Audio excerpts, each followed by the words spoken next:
बिस्मिल्लाहिर्रहमानिर्रहीम। अस्सलामु अलैकुम। फाइनल में शिकस्त के बाद आदिल रशीद के वालिद साहब ने दिल जीत लिए, पाकिस्तानियों के लिए शानदार पैगाम जारी किया, जबकि मैथ्यू हेडन ने भी शिकस्त के बाद बयान जारी किया है। गुजारिश है इस मुख्तसर वीडियो को आखिर तक जरूर देख। मैथ्यू हेडन ने कहा कि सब यही चाहते थे कि टीम अच्छा नतीजा पेश करे और हकीकत यही है कि सब ने मेहनत की और जान लड़ाई। खिलाड़ियों ने आखिर तक भरपूर कोशिश की। शानशाह अफरीदी का इंजर्ड होना सबसे बड़ा टर्निंग पॉइंट था, क्योंकि इंग्लैंड उस वक्त मुश्किलात का शिकार था। उन्होंने कहा कि टीम ने 20 से 25 रन कम बनाए, जिससे काफी फर्क पड़ा। थोड़ा मुश्किल था, लेकिन हमें टीम की तारीफ करना होगी जिसने पूरे टूर्नामेंट में अच्छी कारकर्दगी का मुजाहरा किया। आप आदिल रशीद के वालिद की ये मुख्तसर बयान देख सकते हो, जिसमें उन्होंने कहा कि हमारी दोनों टीमें थी, दोनों टीमों ने अच्छा किया, हमें फख्र है दोनों टीमों पर।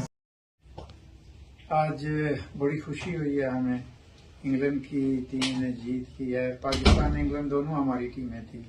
सो अल्हम्दुलिल्लाह ये दोनों कश्मीरी थे, एक मेरा बेटा था आदिल रशीद और मोइन अली। पाकिस्तानी लोगों को इन पे बड़ा फख्र है जो इंग्लैंड की टीम की तरफ से खेल रहे हैं। तो माशाल्लाह उनकी परफॉर्मेंस भी अच्छी थी, तो अल्हम्दुलिल्लाह।